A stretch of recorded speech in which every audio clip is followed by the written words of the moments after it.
Hello, this series is going to be a bit different than my normal videos. There are a lot of people who are just getting into fighting games and don't know all the terms that people use in their videos, including mine, so I wanted to make a series going over pretty much every major term that is used, starting from the very basics. If you have played fighting games before, this video will probably not teach you anything new, and if you've never played a fighting game before, you could probably guess what some of these terms mean. But we're going to start at the surface level and dig our way deep into the terminology that fighting game players use. Hopefully by the end of this series, you'll be able to watch any guide, or hopefully any match, and know what happened and why. Above me are the terms I'll be going over in this video, but we're just getting started.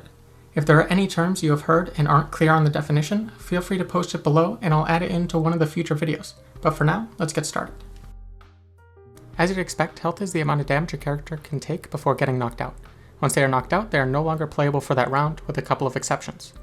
In many fighting games, characters have the same amount of health, but there are also many that have a good variety. Ultimate Marvel vs. Capcom 3 has extreme differences in health, where the lowest health is 375,000 and the highest is 1.25 million, which leads to drastic differences when it comes to taking down characters. Guilty Gear has a more complicated health system that changes based on how much health you have already lost, but generally most games have a specific number of health points you can lose before the character is knocked out. If your character or all characters lose all their health, then you lose the round or game. You can lose health through getting hit by attacks, throws, and through chip damage, which I'll talk about later. The most common way to win fighting games is to make your opponent's health go to 0. The timer is the countdown for the length of time per round. In 1 vs 1 games, the timer is generally set to around 99 seconds, but in games with more than one character per team, it can go much higher. In games like Marvel 3, the timer may say 99 seconds, but each Marvel second is really about 2 seconds. If the timer runs out, the person with more health wins the round or game. This is the only other way rounds or games can be won. If the time runs out and the health is equal, either the round is counted or both players get a win depending on the game. Fighting games can be categorized by how many attack buttons they have.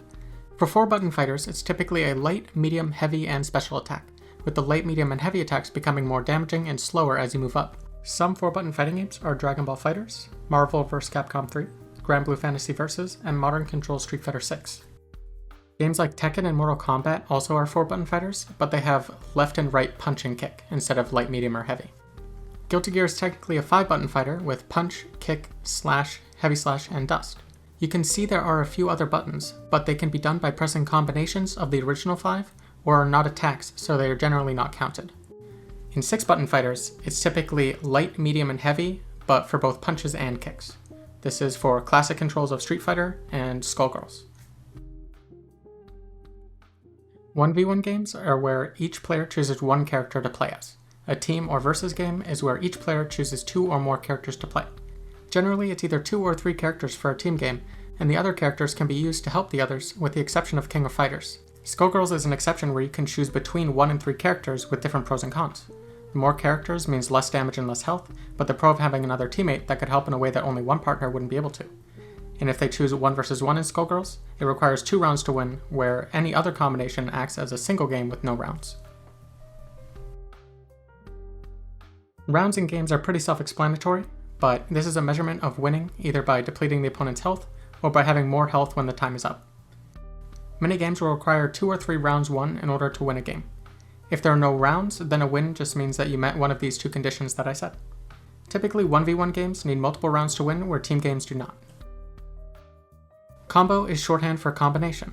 It's a sequence of hits that are unavoidable once the first hit lands. There are many ways to do combos in many games by doing links, chains, cancels, or strings. Blocking is a way to defend against attacks. It puts you in stun and you are unable to move, but you generally take no or reduced damage.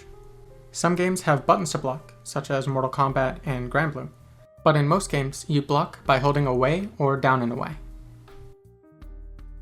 For motion input, multiple directional inputs are needed. The most common ones are down, down, forward, forward, down, down, back, back, and forward, down, down, forward. These are used to perform special moves or super attacks. Games like Mortal Kombat skip the diagonal directions and have motion inputs like down then forward, or back then forward. Some games have more complicated inputs, like going from forward through a half circle backwards, then forward again. The inputs are pretty lenient and mostly just require you to hit the cardinal directions. And sometimes you can do a motion in a way that isn't exactly what it wants and still have it come out correctly through some shortcuts. For simple inputs, you just input a direction and a special button rather than multiple directional inputs. Most games with simple inputs also let you do motion inputs, since the simple inputs tend to limit you to one version of the attack. Games with both ways of inputting attacks tend to have a downside for doing it the simple way, either through lower damage or having a cooldown time. The most common kind of motion input is a quarter circle. They're most commonly quarter circle forward or quarter circle back, which is like I talked about, being down, down, forward, forward, or down, down, back, back. This motion input changes a move from a normal move into a special move. A normal move is when you press an attack without a motion input, more specifically while standing, crouching, or airborne. These are the most basic attacks, but also the most commonly used ones. Normal attacks tend to vary a lot between characters in terms of overall speed and range. A special move is just a move that requires a motion input or a simple input using the special button, depending on the game. Not all special moves are attacks. Sometimes they are used to gain a resource, recover faster, or defend yourself from certain attacks. One button can have multiple special attacks used with it, but need different motion inputs to activate it. Winning a round or game without taking any damage makes it a perfect. Some games are lenient with chip damage, or with Street Fighter 6 in certain situations you can get gray health that regenerates, and if it fully regenerates, then you can still get a perfect. It's also referred to as the 7 golden letters since many games use golden letters when displaying perfect. Bar or meter is a resource used to perform supers or amplified special moves called EX moves generally. Meter is used more broadly and can refer to any gauge on the screen. In Mortal Kombat 11, you have access to offensive meter and defensive meter, where offensive meter can create new combo opportunities and defensive meter can help you escape combos. A whiff is pretty much what you'd expect. It's when an attack does not hit the opponent or make them block. It goes from start to finish of the move with no contact. A fireball is a projectile that is typically a special move and tends to go across the screen horizontally. Some are literal fireballs, and others tend to just borrow the term since it's a projectile that moves across the screen. Some can go diagonally as well, and even some can be airborne. Divekick is pretty much what it sounds like. You're diving with a kick. It's an air attack that accelerates quickly to the ground foot first. Characters with good dive kicks can be difficult to deal with, especially when they switch between normal slow jumps and using a dive kick to attack quickly. A super is a strong move that requires super meter to execute and tends to trigger a cinematic effect. It does not necessarily need to do damage, and those supers I will talk about another time.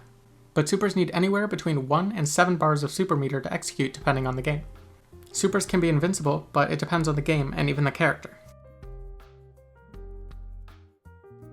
A sweep is a low-hitting attack that knocks the opponent down by sweeping their legs out from under them. If a sweep is blocked, it generally leaves you very vulnerable. An air dash is just a dash that can be done in the air. Not every game has them, and sometimes only certain characters get them, but it gives characters the ability to change up the way they move around the screen a lot, making it very powerful as a movement option. Some characters even have double air dashes, which makes them even more powerful. Anti-airs can have multiple meanings. First, just the act of anti-airing somebody is hitting somebody who's in the air while you're on the ground. Many games have attacks designed for hitting them out of the air, which are anti-air moves. Games like Guilty Gear Strive have forward punch as an anti-air attack that is invincible above the knees, making it easy to hit people coming from the air. In Dragon Ball FighterZ, there are dedicated anti-air buttons that make you completely invincible to any move in the air. If an attack is reactable, then it is slow enough that the opponent can react and either defend against it properly or retaliate an attack hitting you first. Grabs or throws are generally a fast, close-range move that cannot be blocked. The opponent can input a throw of their own, which will prevent the throw from connecting. When an opponent is blocking a move, they cannot be grabbed while they're stunned. Mortal Kombat throws can be crouched under, but if you are crouching and blocking, then you can be grabbed. This is a very important mechanic since it stops people from just sitting and blocking forever. Many games have an air throw, which tends to be a fast attack that reaches farther than you can be hit, making it useful for beating out certain moves, which can also make it look funny at times.